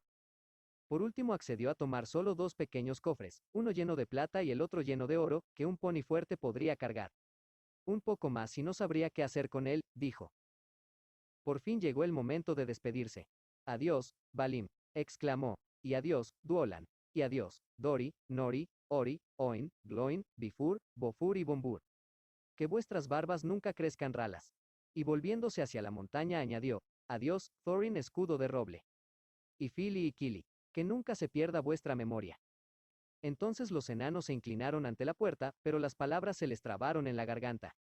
Adiós y buena suerte, donde quiera que vayas. Dijo Valim. Si alguna vez vuelves a visitarnos, cuando nuestros salones estén de nuevo embellecidos, entonces el festín será realmente espléndido. Si alguna vez pasáis por mi camino, dijo Bilbo, no dudéis en llamar. El té es a las 4, pero cualquiera de vosotros será bienvenido, a cualquier hora. Luego dio media vuelta y se alejó. La hueste élfica estaba en marcha, y aunque tristemente disminuida, todavía muchos iban alegres, pues ahora el mundo septentrional sería más feliz durante largos años.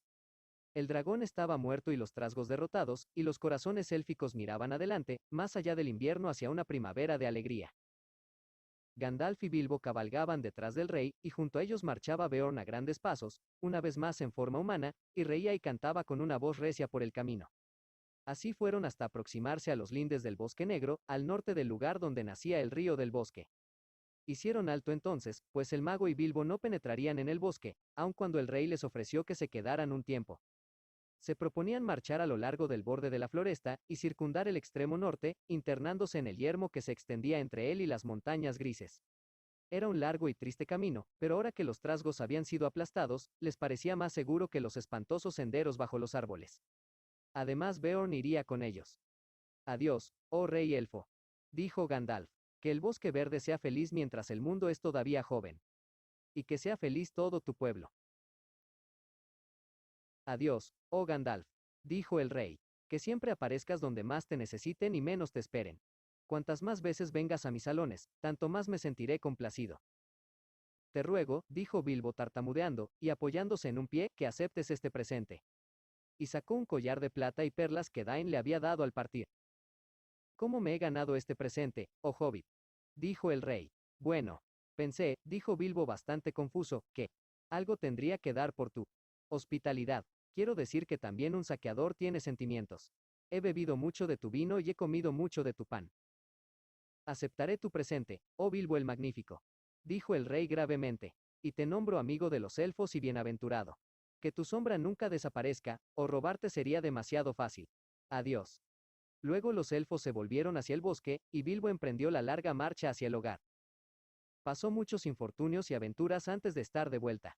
El yermo era todavía el yermo, y había allí otras cosas en aquellos días, además de trasgos, pero iba bien guiado y custodiado, el mago estaba con él, y Beorn lo acompañó una buena parte del camino, y nunca volvió a encontrarse en un apuro grave. Con todo, hacia la mitad del invierno, Gandalf y Bilbo habían dejado atrás los lindes del bosque, y volvieron a las puertas de la casa de Beorn, y allí se quedaron una temporada. El invierno pasó con días agradables y alegres, y hombres de todas partes vinieron a festejarlo invitados por Beorn.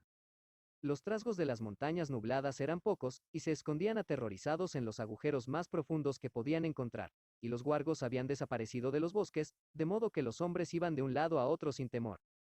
Beorn llegó a convertirse en el jefe de aquellas regiones y gobernó una extensa tierra entre el bosque y las montañas, y se dice que durante muchas generaciones los varones que él engendraba podían transformarse en osos, y algunos se mostraron inflexibles y perversos, pero la mayor parte fue como Beorn, aunque de menos tamaño y fuerza.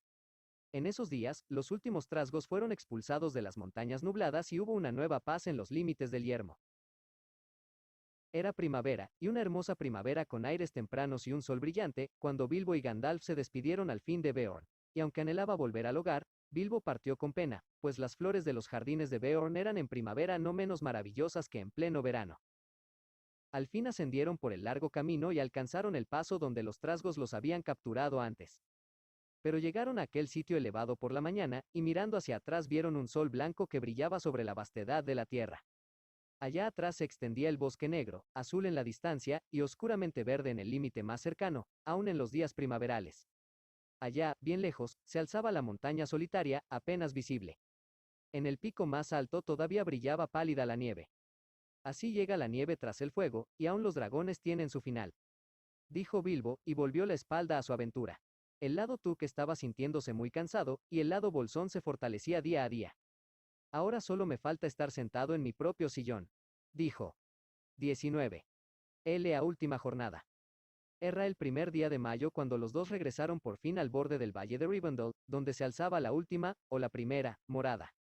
De nuevo caía la tarde, los ponis se estaban cansando, en especial el que transportaba los bultos, y todos necesitaban algún reposo.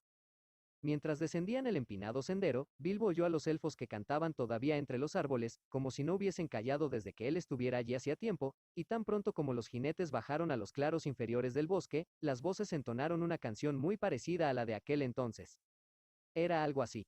El dragón se ha marchitado, le han destrozado los huesos, roto la armadura. Hasta el brillo le han humillado. Aunque la espada se oxide, y la corona perezca. Con una fuerza inflexible y bienes atesorados. Aún crecen aquí las hierbas, aún el follaje se mece, el agua blanca se mueve, y cantan las voces élficas. Venid, laye. Venid de vuelta al valle. Las estrellas brillan más que las gemas incontables, y la luna es aún más clara que los tesoros de plata, el fuego es más reluciente en el hogar a la noche. Que el oro hundido en las minas. ¿Por qué ir de un lado a otro? Oh, laye. Venid de vuelta al valle. ¿A dónde marcháis ahora regresando ya tan tarde? Las aguas del río fluyen, y arden todas las estrellas. ¿A dónde marcháis cargados, tan tristes y temerosos? Los elfos y sus doncellas saludan a los cansados con un laye, venid de vuelta al valle. Laye. Laye. La. Luego los elfos del valle salieron y les dieron la bienvenida, conduciéndolos a través del agua hasta la casa de Elrond. Allí los recibieron con afecto, y esa misma tarde hubo muchos oídos ansiosos que querían escuchar el relato de la aventura. Gandalf fue quien habló, ya que Bilbo se sentía fatigado y somnoliento. Bilbo conocía la mayor parte del relato, pues había participado en él, y además le había contado muchas cosas al mago en el camino, o en la casa de Beorn, pero algunas veces abría un ojo y escuchaba, cuando Gandalf contaba una parte de la historia de la que él aún no estaba enterado. Fue así como supo dónde había estado Gandalf, pues alcanzó a oír las palabras del mago a Elrond. Gandalf había asistido a un gran concilio de los magos blancos, señores del saber tradicional y la magia buena, y que habían expulsado al fin al nigromante de su oscuro dominio al sur del Bosque Negro. Dentro de no mucho tiempo, decía Gandalf, el bosque medrará de algún modo. El norte estará a salvo de ese horror por muchos años, espero. Aún así, desearía que ya no estuviese en este mundo. Sería bueno, en verdad, dijo Elrond, pero temo que eso no ocurrirá en esta época del mundo, ni en muchas que vendrán después. Cuando el relato de los viajes concluyó, hubo otros cuentos, y todavía más, cuentos de antaño, de hogaño y de ningún tiempo, hasta que Bilbo cabeceó y roncó cómodamente en un rincón. Despertó en un lecho blanco, y la luna entraba por una ventana abierta. Debajo, muchos elfos cantaban en voz alta y clara a orillas del arroyo. Cantad gozosos, cantad juntos ahora. El viento está en las copas y ronda en el brezal, los capullos de estrellas y la luna florecen, las ventanas nocturnas refulgen en la torre. Bailad gozosos, bailad juntos ahora. Que la hierba sea blanda, y los pies como plumas. El río es plateado, y las sombras se borran, feliz el mes de mayo, y feliz nuestro encuentro. Cantemos dulcemente, envolviéndolo en sueños. Dejemos que repose y vámonos afuera. El vagabundo duerme, que su almohada sea blanda. Arrullos, más arrullos, de alisos y de sauces. Pino, tú no suspires hasta el viento del alba. Luna, escóndete, que haya sombra en la tierra. Silencio, silencio, roble, fresno y espino. Que el agua calle hasta que apunte la mañana. Bien, pueblo festivo, dijo Bilbo asomándose. ¿Qué hora es según la luna? Vuestra nana podría despertar a un trasgo borracho. No obstante, os doy las gracias. Y tus ronquidos podrían despertar a un dragón de piedra. No obstante, te damos las gracias, contestaron los elfos con una risa. Está apuntando el alba, y has dormido desde el principio de la noche. Mañana, tal vez, habrás remediado tu cansancio. Un sueño breve es un gran remedio en la casa de Elrond, dijo Bilbo, pero trataré de que el remedio no me falte. Buenas noches por segunda vez, hermosos amigos. Y con estas palabras volvió al lecho y durmió hasta bien entrada la mañana. Pronto perdió toda huella de cansancio en aquella casa, y no tardó en bromear y bailar, tarde y temprano, con los elfos del valle. Sin embargo, aún este sitio no podía demorarlo por mucho tiempo más, y pensaba siempre en su propia casa. Al cabo pues de una semana, le dijo adiós a Elrond, y dándole unos pequeños regalos que el elfo no podía dejar de aceptar, se alejó cabalgando con Gandalf. Dejaban el valle, cuando el cielo se oscureció al oeste y sopló el viento y empezó a llover.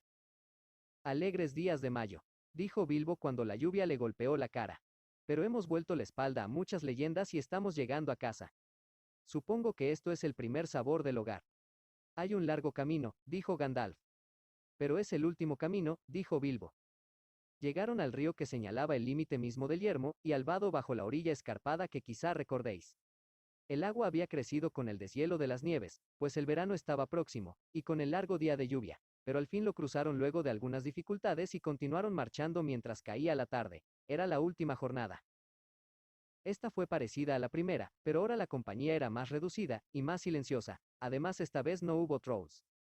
En cada punto del camino Bilbo rememoraba los hechos y palabras de hacía un año, a él le parecían más de 10, y por supuesto, reconoció enseguida el lugar donde el pony había caído al río, y donde habían dejado atrás aquella desagradable aventura con Tom, Berto y Guille.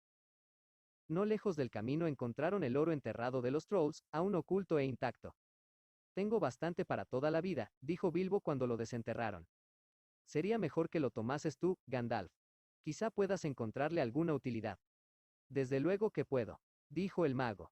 Pero dividámoslo en partes iguales. Puedes encontrarte con necesidades inesperadas. De modo que pusieron el oro en costales y lo cargaron en los ponis, quienes no se mostraron muy complacidos. Desde entonces la marcha fue más lenta, pues la mayor parte del tiempo avanzaron a pie.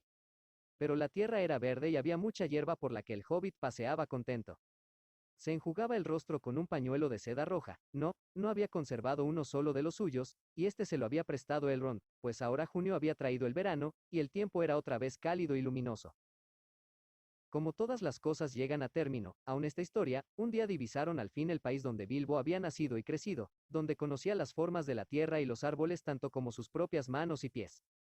Alcanzó a otear la colina a lo lejos, y de repente se detuvo y dijo: los caminos siguen avanzando, sobre rocas y bajo árboles, por cuevas donde el sol no brilla, por arroyos que el mar no encuentran, sobre las nieves que el invierno siembra, y entre las flores alegres de junio, sobre la hierba y sobre la piedra, bajo los montes a la luz de la luna.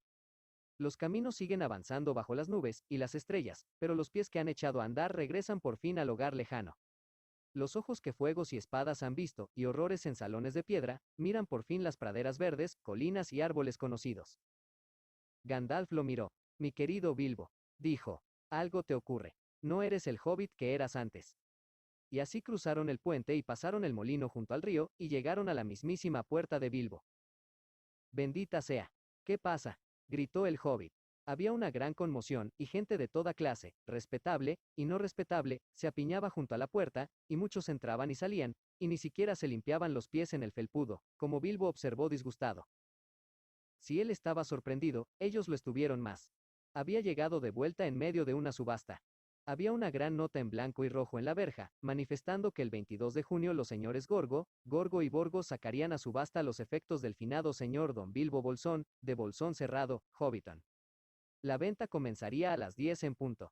Era casi la hora del almuerzo, y muchas de las cosas ya habían sido vendidas, a distintos precios, desde casi nada hasta viejas canciones, como no es raro en las subastas. Los primos de Bilbo, los Acobilla Bolsón, estaban muy atareados midiendo las habitaciones para ver si podrían meter allí sus propios muebles. En síntesis, Bilbo había sido declarado presuntamente muerto, y no todos lamentaron descubrir que la presunción fuera falsa. La vuelta del señor Bilbo Bolsón creó todo un disturbio, tanto bajo la colina como sobre la colina, y al otro lado del agua. El asombro duró mucho más de 9 días. El problema se prolongó en verdad durante años. Pasó mucho tiempo antes de que el señor Bolsón fuese admitido otra vez en el mundo de los vivos. La gente que había conseguido unas buenas gangas en la subasta, fue dura de convencer, y al final, para ahorrar tiempo, Bilbo tuvo que comprar de nuevo muchos de sus propios muebles. Algunas cucharas de plata desaparecieron de modo misterioso, y nunca se supo de ellas, aunque Bilbo sospechaba de los Sacovilla Bolsón.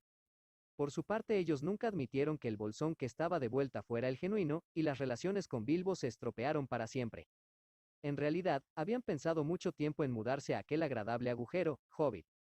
Sin embargo, Bilbo había perdido más que cucharas, había perdido su reputación. Es cierto que tuvo desde entonces la amistad de los elfos y el respeto de los enanos, magos y todas esas gentes que alguna vez pasaban por aquel camino. Pero ya nunca fue del todo respetable. En realidad todos los hobbits próximos lo consideraron raro, excepto los sobrinos y sobrinas de la rama Tuk, aunque los padres de estos jóvenes no los animaban a cultivar la amistad de Bilbo. Lamento decir que no le importaba. Se sentía muy contento, y el sonido de la marmita sobre el hogar era mucho más musical de lo que había sido antes, incluso en aquellos días tranquilos anteriores a la tertulia inesperada. La espada la colgó sobre la repisa de la chimenea. La cota de malla fue colocada sobre una plataforma en el vestíbulo, hasta que la prestó a un museo. El oro y la plata los gastó en generosos presentes, tanto útiles como extravagantes, lo que explica hasta cierto punto el afecto de los sobrinos y sobrinas. El anillo mágico lo guardó muy en secreto, pues ahora lo usaba sobre todo cuando llegaban visitas desagradables.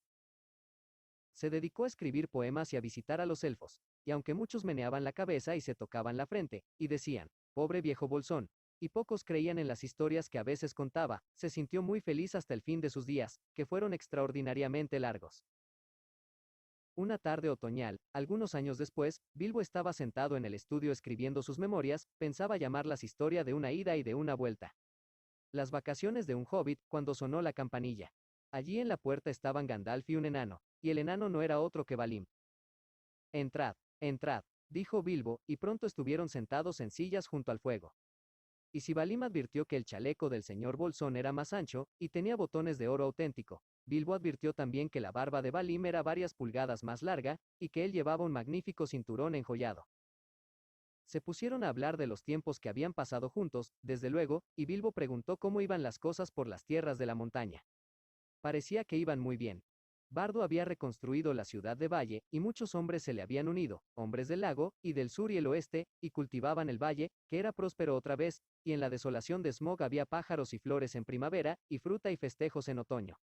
Y la ciudad del lago había sido fundada de nuevo, y era más opulenta que nunca, y muchas riquezas subían y bajaban por el río rápido, y había amistad en aquellas regiones entre elfos y enanos y hombres. El viejo gobernador había tenido un mal fin. Bardo le había dado mucho oro para que ayudara a la gente del lago, pero era un hombre propenso a contagiarse de ciertas enfermedades, y había sido atacado por el mal del dragón, y apoderándose de la mayor parte del oro, había huido con él, y murió de hambre en el yermo, abandonado por sus compañeros. El nuevo gobernador es más sabio, dijo Balim, y muy popular, pues a él se atribuye mucha de la prosperidad presente. Las nuevas canciones dicen que en estos días los ríos corren con oro. Entonces las profecías de las viejas canciones se han cumplido de alguna manera. Dijo Bilbo. Claro. Dijo Gandalf. ¿Y por qué no tendrían que cumplirse? No dejarás de creer en las profecías solo porque ayudaste a que se cumplieran. No supondrás, ¿verdad?, que todas tus aventuras y escapadas fueron producto de la mera suerte, para tu beneficio exclusivo. Te considero una gran persona, señor Bolsón, y te aprecio mucho, pero en última instancia, eres solo un simple individuo en un mundo enorme. Gracias al cielo. Dijo Bilbo riendo, y le pasó el pote de tabaco. Anexos las runas del Hobbit. Cuando Tolkien escribió este libro, aún no había ideado las Anjertas o runas que se usarían posteriormente en El Señor de los Anillos. Como ya se sabe, El Hobbit era y es un libro ideado para unos lectores infantiles. Por ellos creó Tolkien el mapa que aparece al principio del libro, con el que pretendía entretener a los niños ingleses, intentando descifrar las inscripciones rúnicas que en él aparecen. Si se consigue descifrar obtenemos un alfabeto rúnico como el que sigue. Estas runas son una simple variación de las runas anglo-sajonas. Los ejemplos. Los únicos ejemplos que dejó Tolkien de esta escritura son las dos inscripciones que aparecen en el mapa y otra más con el título del libro. La primera inscripción, la de debajo de la mano, es la siguiente, y esta es su transcripción. 5.